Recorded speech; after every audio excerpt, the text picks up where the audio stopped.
Get Gutsy episode number 156 with Heather DeSantis, moving from business provider to expert.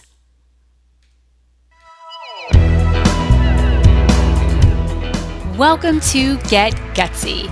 I'm your host, Jenny Fennig, and I am so excited to be on this journey with you. A cutting-edge show blending business and spirituality, Get Gutsy serves up a potent blend of stories, lessons, and tips to help you make a massive impact in the world through your soul's work and your inspired life. No more going it alone, no more excuses. The world needs more brave women saying yes to leadership. Are you with me? Good. Let's get gutsy now.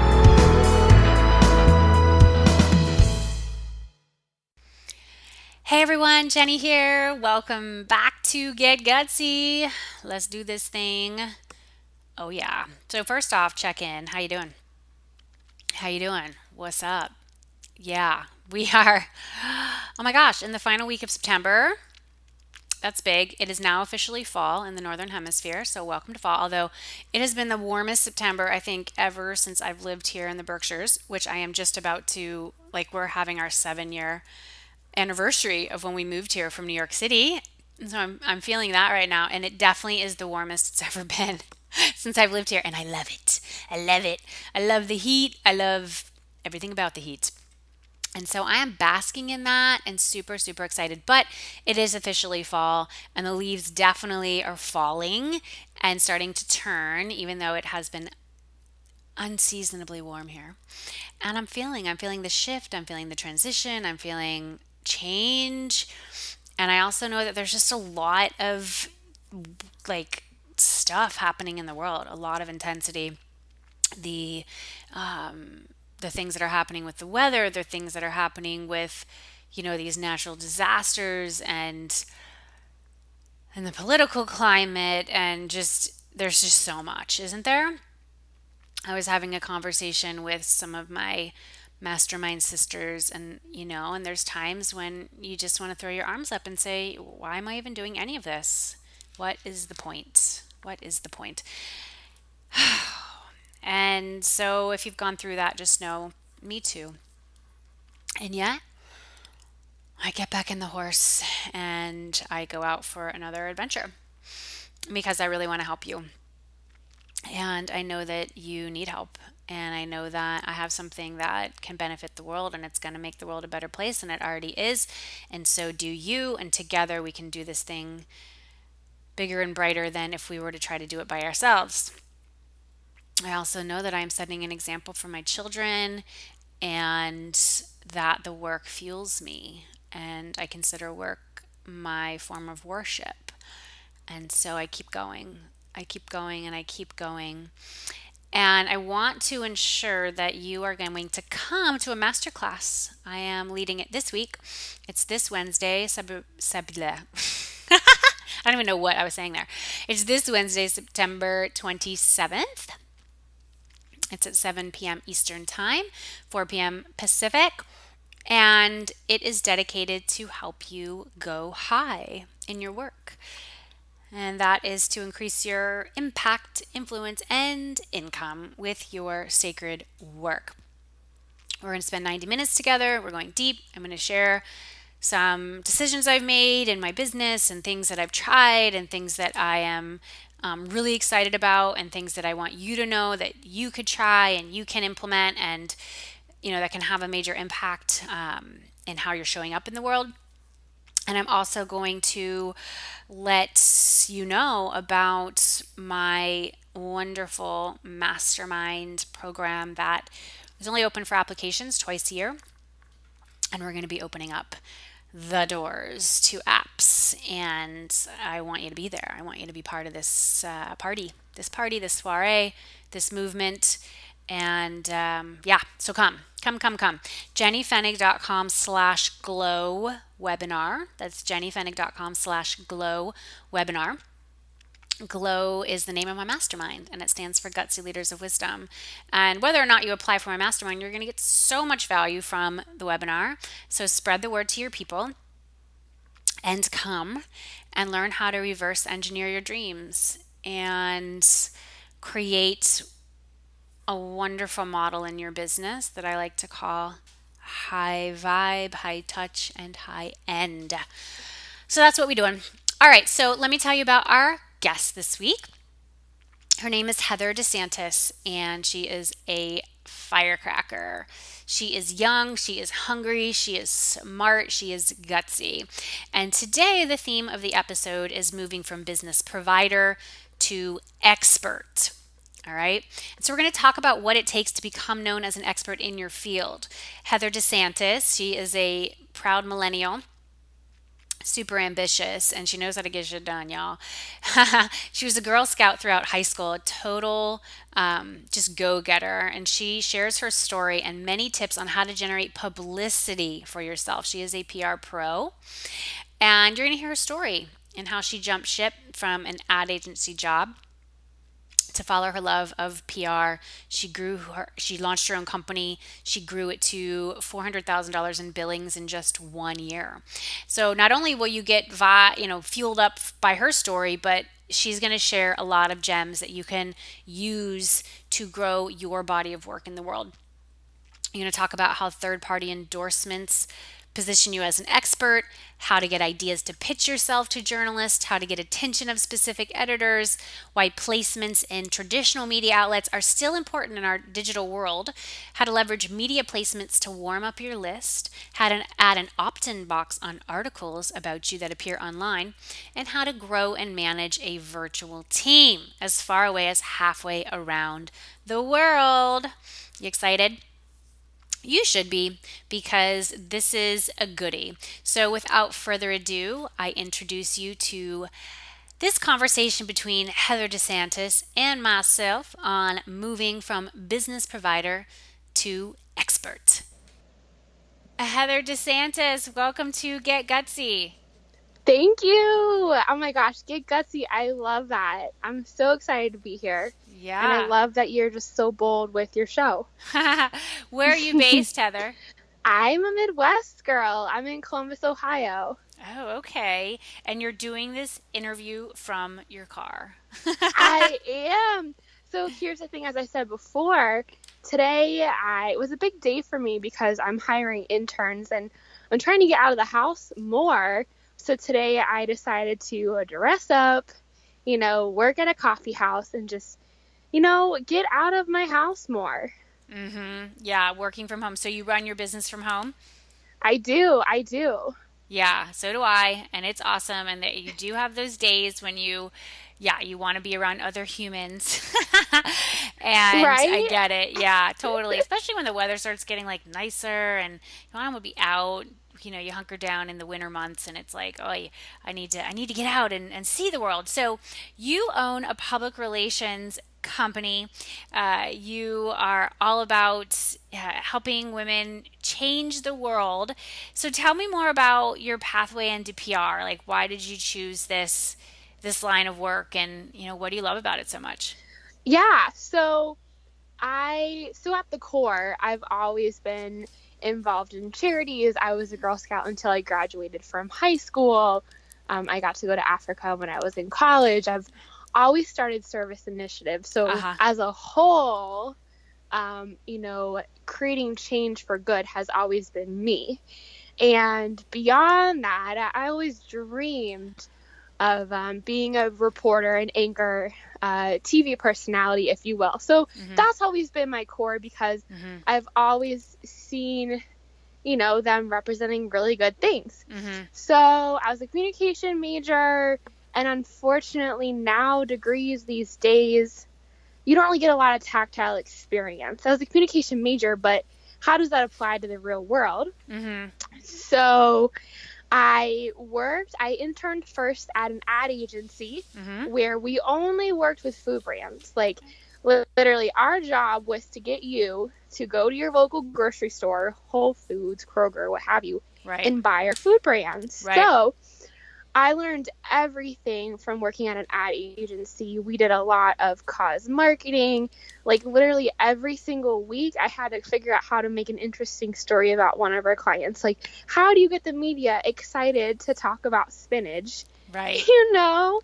So it was my job to really figure out people's stories, how to draw that out, and make people excited about the overall benefit that they would get from the product that we were selling. And when I was there, I really became passionate about broadcast. So working with TV producers and radio stations all across the country to hear your story, because I love online media, but it's so flat. But when they see your voice and they see you and they hear your story, and people really resonate more with that than just reading an article.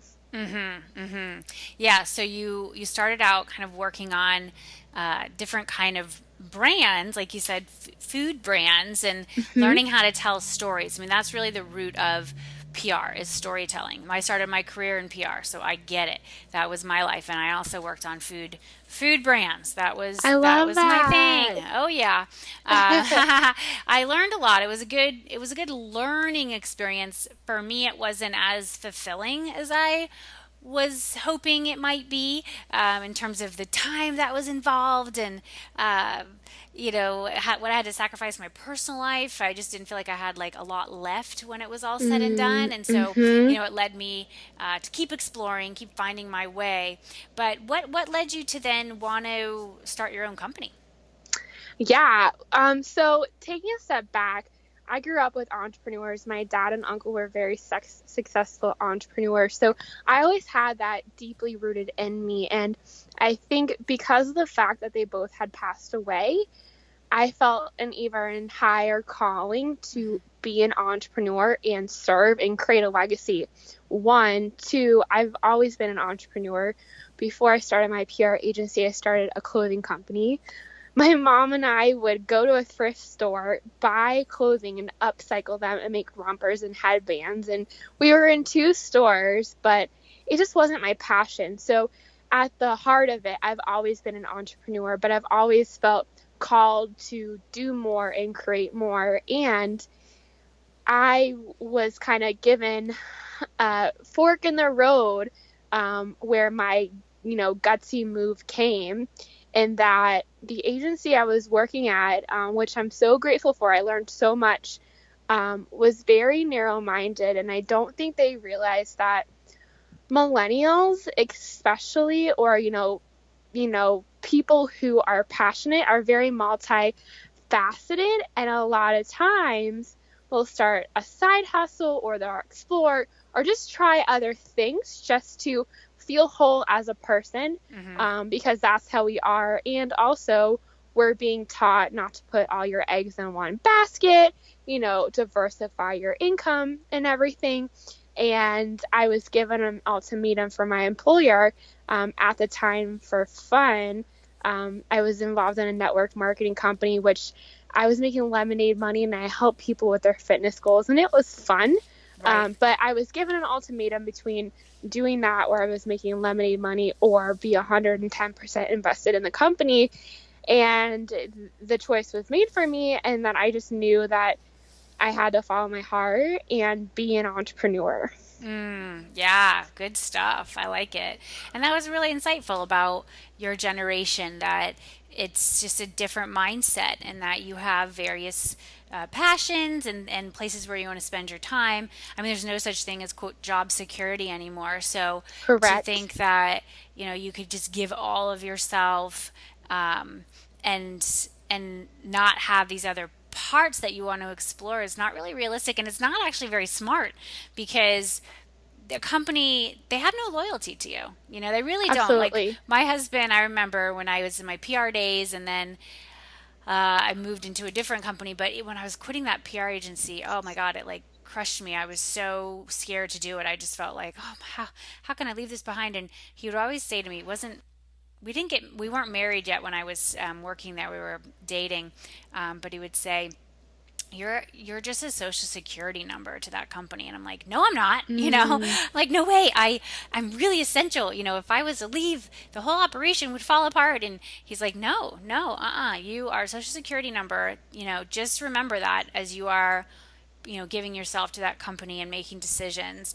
And it's so true. I saw many of my colleagues and bosses, like they got laid off, and it wasn't Yep. because they weren't talented. They were super talented. It was just the business change. We had less clients, or the billable hours. Like, you had to be billable, especially if you're Mm. in an agency. It's all about billability, and if that wasn't happening, you're on the chopping block, and you're gone. And you have to look for your own path. And I think that's pretty cool about your dad and your uncle. And they had this successful entrepreneur world, and they had passed away, and so they are inspirations for you to get out there and do this. Oh my gosh, that's my driving factor. That, and I also believe that as an entrepreneur, I don't know, we're wired differently. I can't explain it. I don't know necessarily if it's a learned behavior. When you're an entrepreneur, if you don't figure out your mission and if you don't live your life intentionally, we're so unhappy. Mm-hmm. Absolutely, absolutely. Yeah, you got to honor that. You really have Absolutely. to trust that. Yeah, I do feel like it's a wiring, and most entrepreneurs are very, very comfortable taking on risks and not knowing how it's all going to go, but having just enough data, like, to make that next move. So you started your own business. That company made it very clear that you were not able to have outside pursuits while working there. And so, did you know right away, okay, I'm going to start my own PR agency? No. So, no, because I left my job in, traditional working, salary and benefits and, living on my own and living in downtown Columbus, like all of the key components that like anyone in their mid 20s would want to have. So I left and had no intention of even starting a PR agency, really, because I don't know, there was such a strong non-compete. And then also, like, I worked so many hours, like nonstop, 24/7, Yep. that I couldn't imagine myself working for any other agency. And then also, I didn't want to work for someone else to physically have to go into an office every day. Right. So, no, absolutely not. And what I did is I ended up getting a job at Lifetime Fitness, which is a major health and wellness company. Mm-hmm. And just only I needed to make money, and I just wanted to focus on my health and fitness. So I focused on my health and fitness, did my first pageant, which was an amazing experience, and really didn't start my company seriously until April of 2016. And I've tried so many different things and tried to force them, but like everything with this company has just happened so naturally and organically. And the only reason that I truly think I started my PR agency is because two reasons. One, I was in a Facebook community and someone wanted help. Someone's like, oh, I need help. I do SEO for websites. I want to get some PR for clients. She paid me $100 per client. I pitched a market I'd never worked with before, the Reno market. I sent my pitches. I went to the car dealership because I had to get work done on my car. I was sitting there, and literally a half an hour later, I already got a yes from a producer. And I can't tell you the joy that I had from getting a TV segment for a client in a new market that I never had worked with before in 30 minutes. And just that feeling, I was reminded that every single time I get a press opportunity for clients, I get the same feeling. And I was worried that over time, it would lose that magic and spark and excitement for me, but it hasn't. So from that one opportunity of literally someone paying me $100 per media spot for her client, to then in April of 2016, reaching out to a woman who I looked up to. I mean, honestly, I reached out to her and wanted her as my client because when I looked ahead at my life, Mm-hmm. she encompassed so much of who I wanted to be. Mm-hmm. So I started working with her in April of 2016, and everything just took off. Mm-hmm. To like this year, we're just able to serve so deeply. And in January it was National Sex Trafficking Month, and we did 100 interviews for one client, and it just we're able to really get a lot of results for amazing people. And I never thought in a million years I'd start my own agency, because you just don't know. I never was like, I'm going to start my own agency. I knew at the time I was going to be an entrepreneur. I knew at the time I was going to do something big. I knew at the time I was very money driven, so I can give back more. I love Andrew Carnegie and the concept, make more money to have a greater impact. I just didn't know what that would look like. But when I found that, I really felt like my God-given talent was PR, that nothing felt forced. Yeah, beautiful, beautiful. Yeah, sometimes we become like these accidental entrepreneurs. We realize we just can't work for somebody else anymore. It just can't happen. You remind me of my friend Dana. Yeah. We went to college together. She was a year younger than me in school, but I went to work for an agency called Porter Novelli in New York City, and then she went to work for Porter Novelli in LA a year after I had went to New York. And our paths would cross. Sometimes I'd go out to LA for business, or she'd come to New York for business. And then she moved to Florida. It's where we grew up, but she moved to South Florida. I think she worked for like Porter Novelli in South Florida, and then she went to work for this other agency, and then she just got to this point where she realized she was like doing some things. She was kind of like running this whole division that she was working in, and she realized that she could do it better, and she could do it her way, and she has an amazingly successful business now, PR agency. She's got team, they have like an office, Nice. the whole thing. She's Yeah. doing it, and she's so good at what she does. I mean, she loves getting those press opportunities, like you said. Like, I think when you have that, and you have to honor that, for me, when I worked in PR, like, it was fun for a while, and then it didn't care as much anymore. I said I Yeah. should care more about this. And we spend so many hours at work that we should care about what we do, and if we don't, then we need to look at what's up with that. We need to look at like where we're hitting up against some stuff. So what have you found, just some tips that you want to share with our audience about about PR, like how to secure segments. What can they be doing to really be this mediagenic force in the world, and why does PR really matter, and in terms of increasing their influence and their credibility and their reach? Yeah, so absolutely. If your goal is to be a thought leader, to be someone that is so much more than just providing a service, if you want to go from business provider to expert, you really need to add some traditional PR to what you're doing, because our online world is so saturated, so saturated.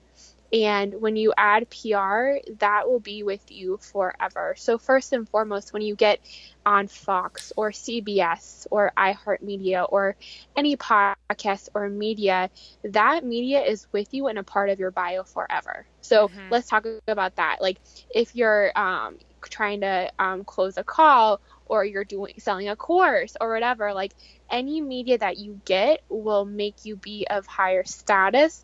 And also, I'm finding the more you do to build your brand, the more your clients will do to build their brand. And I think a lot of times we feel so guilty about growing our business and brand because of our client work. But I'm finding, even for me personally, the more I do to grow as a person, the more media I get for myself, the more events I go to learn to be a better speaker.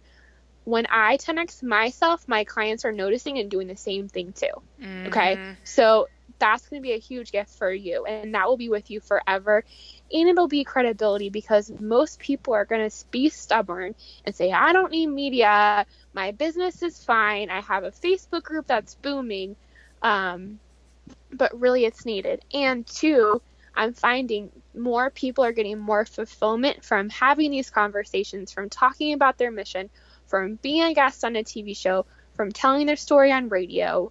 They're getting more fulfillment. And then also, you are tapping into a market that isn't so saturated, because the online world is saturated of health coaches and business coaches. But why not consider going on Fox in Boston, where there aren't as many of you, health coaches and business coaches. Mm-hmm. So you need to know that, like, you need to continue to grow and push yourself. And when you're thinking about what you want to talk about, Mm-hmm. it's really important to figure out the key topics that are you and your X factor and a lot about. So, for example, thinking ahead, if Good Morning America or Oprah were to call you, what do you want to be known for? What are those key topics that set your soul on fire, that you love to talk about, but also are in alignment with your business? Because those are the things you should be teaching and talking about now. A lot of times when people reflect and look at their life and struggles they've gone through, you're actually able to use those struggles as a part of your story Mm-hmm. to teach people, because not every media opportunity has to be necessarily about what you sell. Mm-hmm. We're branding you as a person of human interest, nationally known, kind of someone to follow. Mm-hmm. Mm-hmm. Yeah, very, very insightful. I like what you said, the key topics for like your X factor. What do you want to be known for? What sets your soul on fire? Do you feel like these, just from your experience, the placements, whether it's like a TV spot, that it's more for that brand recognition, that cachet, and less about driving sales necessarily? Oh my gosh. Amen. Yes. Because so the way I view it with PR, like, first and foremost, it's about credibility, name recognition. Yes, you can have a text message opt-in to get them into your funnel, but especially when you're looking at how are you going to get the most value out of PR, it's a name recognition, but also you taking a segment of you on TV and then sending it to your email list and then promoting it on social media and using that media to warm up all your followers on social media. Mm-hmm. That's exactly how I had a client make 7 figures in 5 months, because he realized that what was worth more value was an image of him on TV, changing his profile picture, Mm-hmm. using it for his email list, using media as content. When you have a third party endorsement, it changes things up, because it's not you saying like, oh, look at me, buy from me. It's a third party endorsement, which is huge. Mm-hmm. Yeah, totally. So yeah, that's a good tip. So if our listeners, they get media, you can take that clip, you can take, the footage, and you can share that with your audience, and as something that they can enjoy for their own viewing pleasure, but also can position you as someone who is moving on up. Absolutely. And the other thing too that I've been doing for my clients, that's another tip, is anytime you have an online article Mm-hmm. featuring you, what you can do is physically attach an opt-in to that third-party website.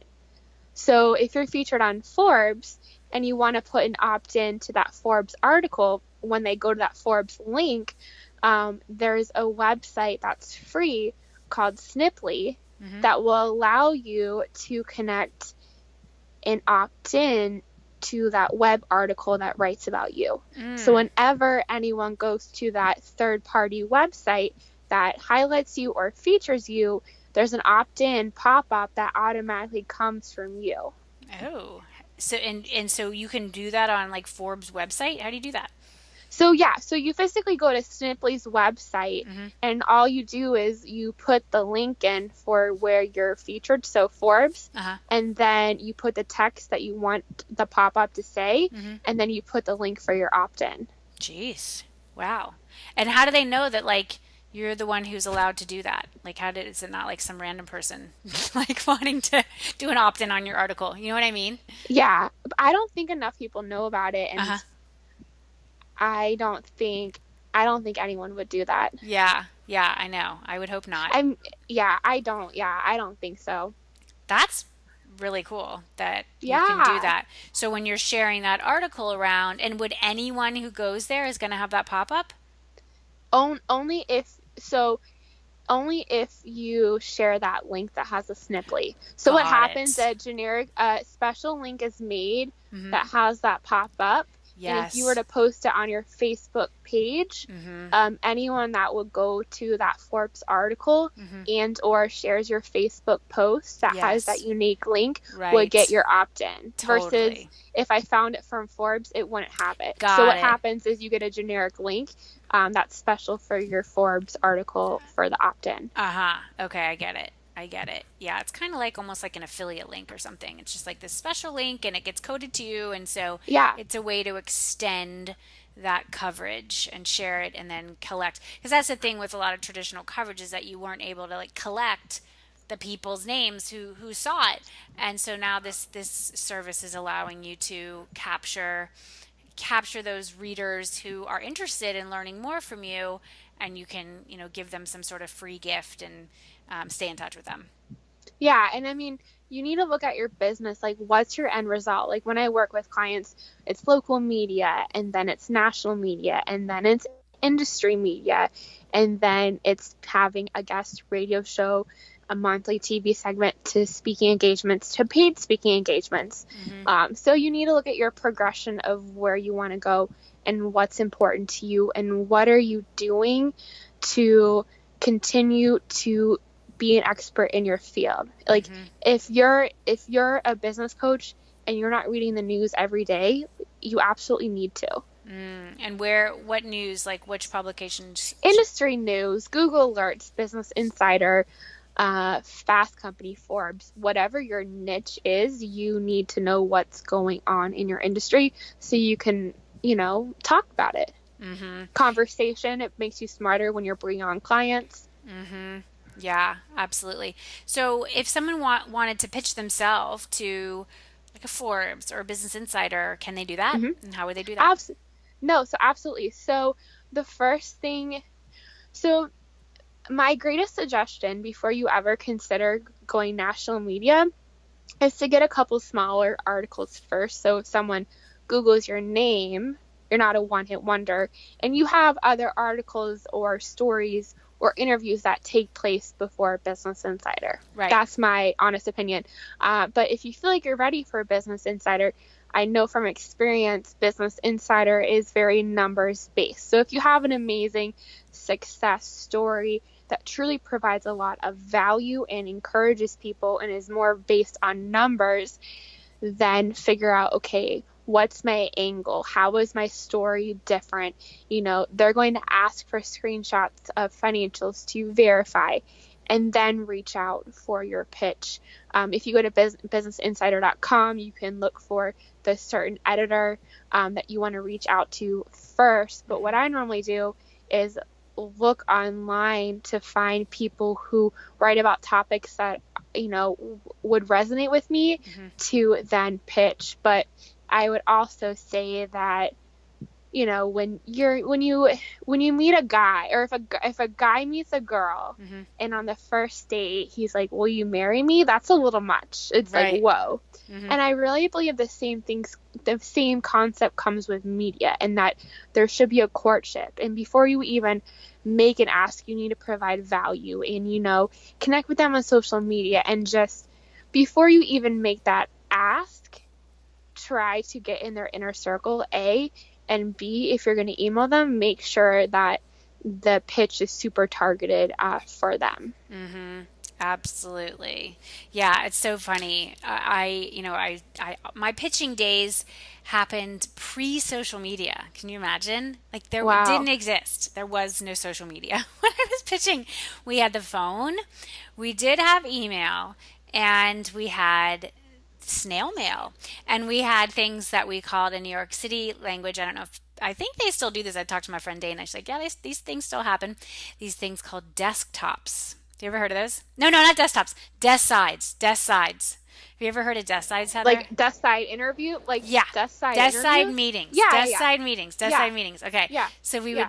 would, you would like pitch, say, like, we're going to do these desk side visits, and we would pitch our client. And We're like, okay, those are big in New York City and oh, LA. yeah. Because we My have all client's the, coming into town. yeah, we're going to do desk sides and we're going to go visit all the magazine editors, at the women's magazines or at the teen magazines or whatever. And so that's kind of what we did. But I can imagine like how much the game has changed with PR, with social media on the scene. Holy crap. No, absolutely. And the Absolutely. internet. We didn't even have the internet. Like it was like I don't know. It was in its infancy. I don't even know what we were doing. It was so we don't have texting. We didn't have texting. It didn't. Yeah, it was crazy. So now, I mean, there's no reason why you wouldn't be able to know what this person writes about because you can just Google. You know, you can Google her name and you can search on the website and see. Okay, they tend to follow. You know, they write stories about X or they're really into this kind of thing. I know they love whatever, and so I'm going to talk about them. And so that's really the art of the pitch. Like you said, this courtship, you're providing value, you're working to get in their inner circle, you know, genuinely. And then when it comes to story ideas, what are some just hallmarks of a you know, a strong story, pitching a strong Yeah. story? So first and foremost, coming from a place of knowledge giving and, you know, like non-salesy, if you have the expectation, think you're going to make money from an interview, or anything of that nature, you're not in a state like you have to be so emotionally removed from the financial aspect of it. First and foremost. Yeah. The other thing too is once you figure out what you want to be known for, your 2 to 3 key topics in the industry you're in, you really need to study your industry.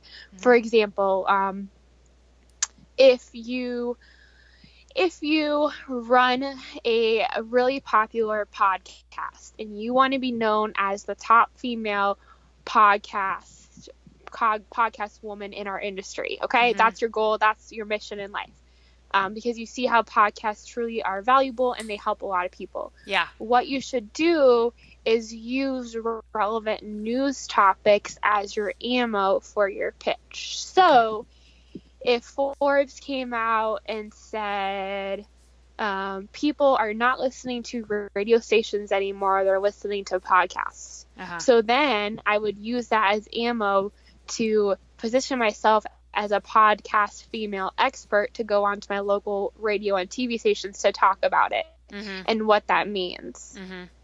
So you use current topics, relevant topics, newsworthy topics to position yourself as an expert. Right. On that topic, on Correct. that story idea. Yep.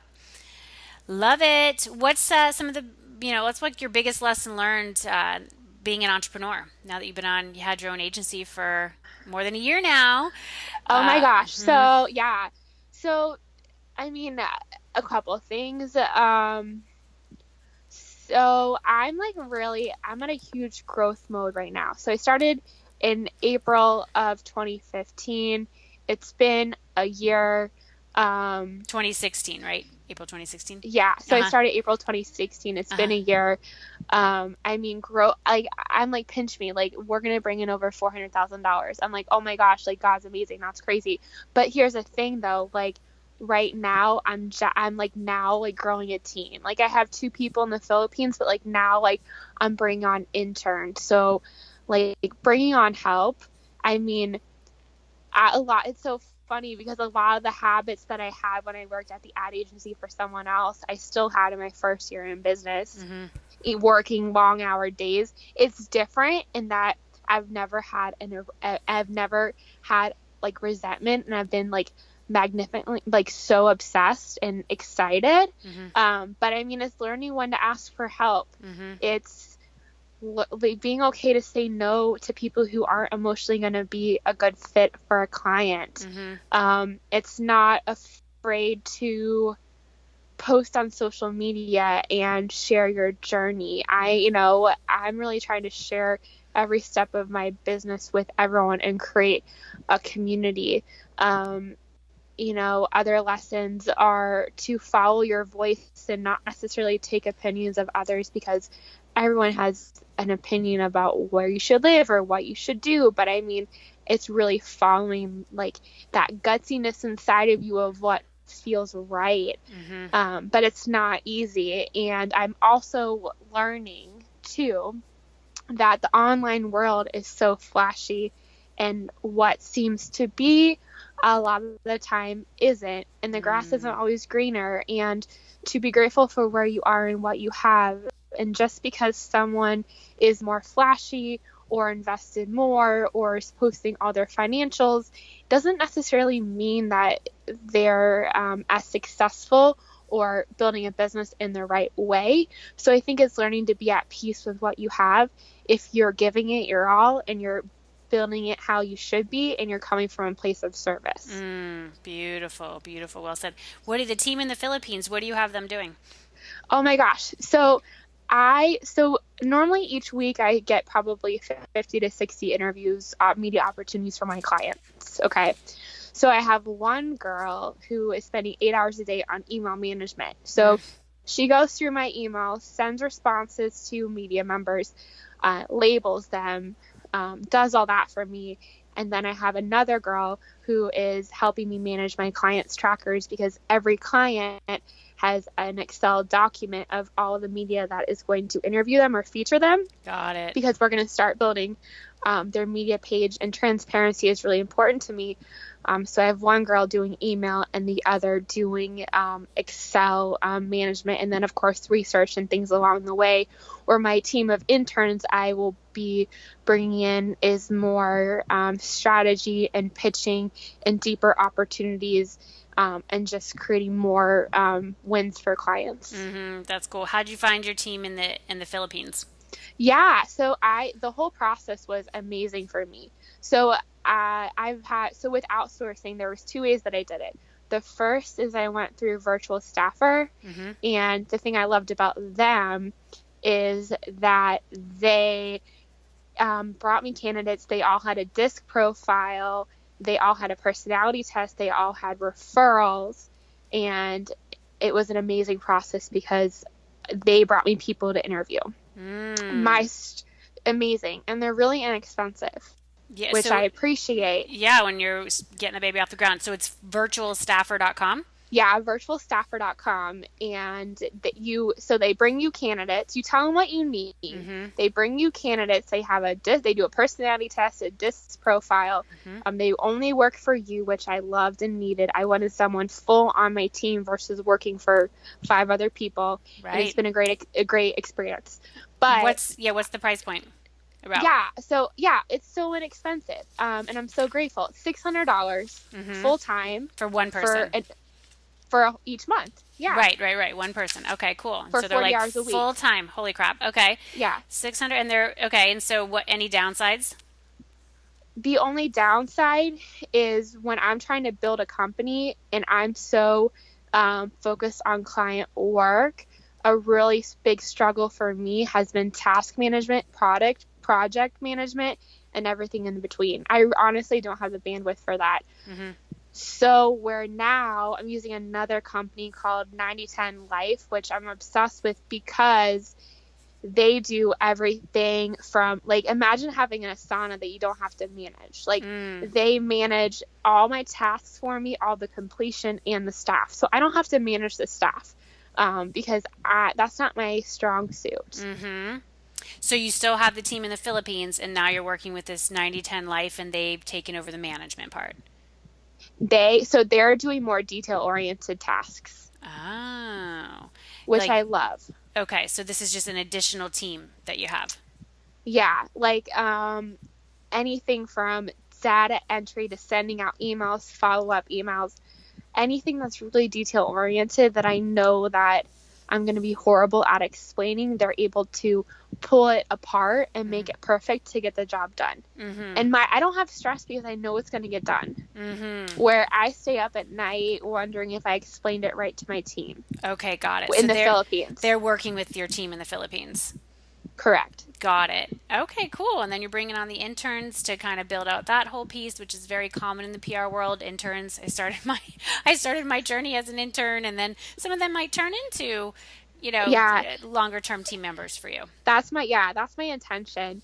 I brought on an amazing girl today that she saw the vision and saw the spark, and it's gonna be so fun to be able to sit at a table 2 times a week with people who are hungry, who are excited about the vision that I have, but also are excited about an opportunity where they can have a normal job, but not be tied down to, a desk in or location, because I want to build a virtual PR agency Mm-hmm. because that's my passion. And honestly, I only want to hire girls. I Yeah. don't know. I have an interview tonight with a guy. I'm going to be really open minded, but just that jam that girls can get, Yeah. I love. Yeah, that's my friend Dana. She's got her girls, and I get it.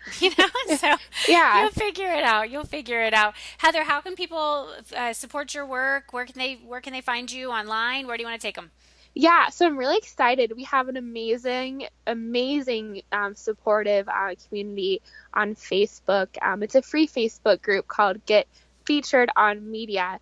And really, it's made up of people who want to be change agents, who want to be nationally known and have a big purpose to share with the world. We're teaching you how to do PR. Each week, people are winning a free PR segment, and they're really supportive. So I really encourage you to join Get Featured on Media on Facebook. Cool. All right, y'all. Everyone go and see that, and I can just tell how excited you are about everything that you're doing, Heather. I'm very happy for you. And I want to know, what is the gutsiest move you've ever made, and how does it inspire your life and work today? Yeah. Whew. Gutsy. So I'm pretty balls to the wall. That's my personality. But Hmm. I would say the gutsiest move I ever made was when I was making $51,000 a year, living on my own, had, the world in my hands, was given the ultimatum between, working for the agency or literally doing network marketing, where in 2 years time I made $12,000. I mean, that's lemonade money. That's nothing to live on. Uh-huh. When I was given the ultimatum, I didn't give 2 weeks notice. I, like literally sent a resignation letter that day. I had 2 weeks pay retracted from my pay, and literally it was June 15th, 2015 where it happened. And then by July 1st, I moved back home, and I've so thankful I've lived at home ever since. And now I'm at the stage in my life where I have no kids. I was in a 4-year relationship, and my life was on hold, and now I'm like, the world is ahead of me. So now I'm thinking to be even more gutsy and do 3 months in San Diego, 3 months in Colorado Springs, 3 months in New York City, and 3 months in Miami. Why? Because I can. And B, I want to be intentional with physically going places to get that human connection, to meet, producers and radio hosts, so I can serve more and get more media results for my clients. I love that for you. I think that would be very, very smart and very fun. Yeah. Yeah. Totally. And if you get, yeah, if you head to Miami, tell me, because I'll hook you up with my friend Dana. You guys definitely have Yes. kindred spirits. The Yes, PR I love girls. it. The PR girls. Yay. Yeah, yeah. Yeah, I She's an love awesome it. girl. We just were in India together, me and Dana. So, Oh my gosh. yeah. Do you have photos of it? I Oh definitely want yeah. to see your Oh photos. yeah. Yeah. You can go to my Facebook, go to my Perfect. Facebook page, check those out, and then let's see, we're recording this in, where are we? Almost in June, but I'm going to have my own, like a solo podcast episode coming out like later this week, where I put some of those photos I put in there. So it'll be like on my blog on jennyfenig.com. And it's to talk Yay. about my journey through India. It was to help me usher in turning 40. And I also have been sober for the last 2 years. And so there was like all That's these things. huge. Yeah, it was amazing. So it's like all these things kind of coalesced all at the same time. And I wanted to be able to share a solo episode about that. So yeah, those photos are going to be public. I mean, I took a gazillion pictures because there were so many things to Mm. take pictures of. And yeah, you got to chronicle that. And again, like the photos help you capture the story and be able to tell the story. And so, Heather, you have really given us so much to chew on, so many great insights. I mean, the stuff around, team and getting support and just knowing that, you can do this thing. And when people give you ultimatums, like, really dig deep and decide how you want to move forward. So thank you again for being here. You're fantastic, and I know that you have. I mean, you've already are successful, and you will continue. Thank you. Thank you. And all you listeners out there, go and take some action based on today's conversation. I know that you are ready to move from business owner to expert, and it is time. This is Jenny Fennig sending you so much love, light, and faith as you get gutsy. I will see you next time. Hey, this is John Lee Dumas of EO Fire, and you're listening to Get Gutsy with Jenny Fennig. Gutsy leaders unite and ignite. I hope you enjoyed this episode of Get Gutsy as much as I enjoyed creating it for you. Are you responsible for leading and growing your spiritual business? If so, I have a free tool for you that will help you spread your message like wildfire. It's called the Sacred Marketing Puzzle, and it's a one-page PDF guide that simplifies the often mysterious and confusing world of marketing. When you use sacred marketing tools to amplify your message, you'll provide huge value to your tribe and grow your business. What are you waiting for? Go to jennyfennig.com/puzzle to get yours instantly. That's jennyfennig.com/puzzle. Gutsy leaders, unite.